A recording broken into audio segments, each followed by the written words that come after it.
ಏನಾಗಿದೆ ಅಂದ್ರೆ ಭ್ರಷ್ಟಾಚಾರಿಗೆ ಸೀಮಸ್ವಪ್ನವಾಗಿರ್ತಕ್ಕಂಥ ಮಾಹಿತಿ ಹಕ್ಕು ಕಾನೂನನ್ನ ಈಗಿರ್ತಕ್ಕಂಥ ಕರ್ನಾಟಕ ಮಾಹಿತಿ ಆಯೋಗದ ಮಾಹಿತಿ ಮುಖ್ಯ ಆಯುಕ್ತರು ಹಾಗೂ ಆಯುಕ್ತರುಗಳು ಇವರು ಸೇರ್ಕೊಂಡ ಇದನ್ನ ಹತ್ತಿಕ್ಕುವಂತ ಒಂದು ಪ್ರಯತ್ನವನ್ನ ನಡೆದಿದೆ ಅಂತೇಳಿ ಕಂಡು ಬಂದಿದೆ. ಏನಪ್ಪಾ ಅಂದ್ರ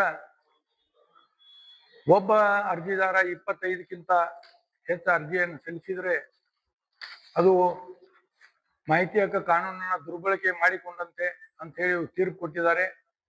ಅದಲ್ಲದೆ 25ಕ್ಕಿಂತ ಯಾರು ಹೆಚ್ಚು ಅರ್ಜಿಗಳನ್ನು ಸಲ್ಲಿಸ್ತಾರೆ ಅಂತ ಅರ್ಜಿದಾರನ ಕಪ್ಪು ಪಟ್ಟಿಗೆ ಸೇರಿಸು ಅಂತ ಹೇಳಿ ಈಗಾಗಲೇ ಒಂದು ತೀರ್ಪು ಮಾಡಿದ್ದಾರೆ. ಈ ರೀತಿ ಅಲ್ಲದೆ ಈ ನೌಕರರ ವೈಯಕ್ತಿಕ ವಿಷಯಗಳನ್ನ ಮಾಹಿತಿ ಕೇಳಲಿಕ್ಕೆ ಅವಕಾಶ ಇಲ್ಲ ಅಂತ ಹೇಳ್ತಾರೆ.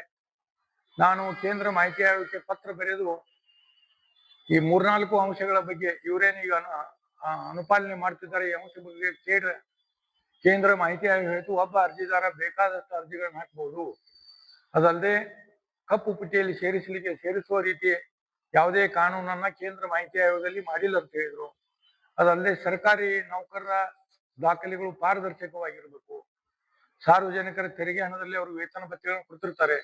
ಅದಲ್ಲದೆ ಸರ್ಕಾರಿ ನೌಕರರು ಸೇವೆಗೆ ಸೇರುವ ಮುನ್ನ ನಕಲಿ ದಾಖಲೆಗಳನ್ನು ಕೊಟ್ಟು ಸೇರಿದ್ರೆ ಅದು ಮಾಹಿತಿ ಹಕ್ಕಿನಿಂದ ಬಹಿರಂಗ ಆಗ್ತಾ ಇದೆ.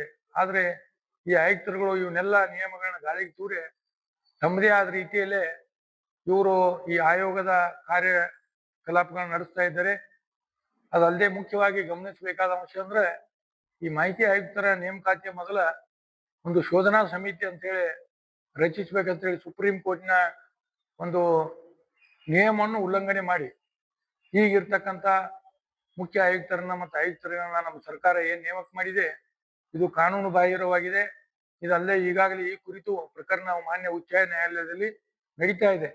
ಒಟ್ಟಾರೆಯಾಗಿ ಇವತ್ತೇನಾಗಿದೆ ಅಂದ್ರ ಈ ರಾಜ್ಯದಲ್ಲಿ ಇರ್ತಕ್ಕಂಥ ವಿವಿಧ ಮಾಹಿತಿ ಹಕ್ಕು ಕಾರ್ಯಕರ್ತರು ಎಲ್ಲ ಸೇರಿಕೊಂಡ ಈ ಯಾವ ರೀತಿ ಇವರ ಒಂದು ಕಾರ್ಯನಿರ್ವಹಿಸ್ತಿದ್ದಾರೆ ಅನ್ನೋದ್ರ ಬಗ್ಗೆ ಸರ್ಕಾರಕ್ಕೆ ದೂರುಗಳನ್ನ ಕೊಟ್ಟಿದ್ರು.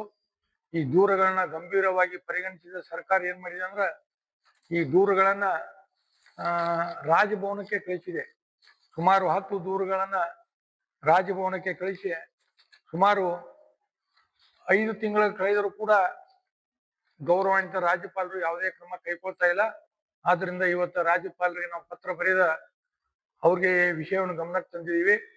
ಈ ಭ್ರಷ್ಟರಿಗೆ ಶಿವಸ್ವಪ್ನವಾಗಿರೋ ಮಾಹಿತಿ ಹಕ್ಕು ಕಾನೂನನ್ನ ಹತ್ತಿಕ್ಕಲು ಹೊರಟಿದಾರ ಮುಖ್ಯ ಆಯುಕ್ತರು ಮತ್ತು ಆಯುಕ್ತರುಗಳ ಮೇಲೆ ತಾವು ಕಾನೂನಾತ್ಮಕ ಕ್ರಮ ತೆಗೆದುಕೊಳ್ಳಬೇಕು. ಸರ್ಕಾರದಿಂದ ಪ್ರಸ್ತಾವನೆ ಬಂದಿದೆ ಅಂತ ಹೇಳಿ ಕ್ರಮ ಕೈಗೊಳ್ಳದೆ ಇದ್ದಲೇ ನಾವು ರಾಜಭವನದ ಅಧಿಕಾರಿಗಳನ್ನ ಮತ್ತು ಸರ್ಕಾರವನ್ನು ಹೊಣೆಗಾರರನ್ನಾಗಿ ಮಾಡಿ ಮತ್ತೆ ನ್ಯಾಯಾಲಯಕ್ಕೆ ಮೊರೆ ಹೋಗ್ಬೇಕಾದಂತ ಆ ಪತ್ರದಲ್ಲಿ ತಿಳಿಸಿದೀವಿ.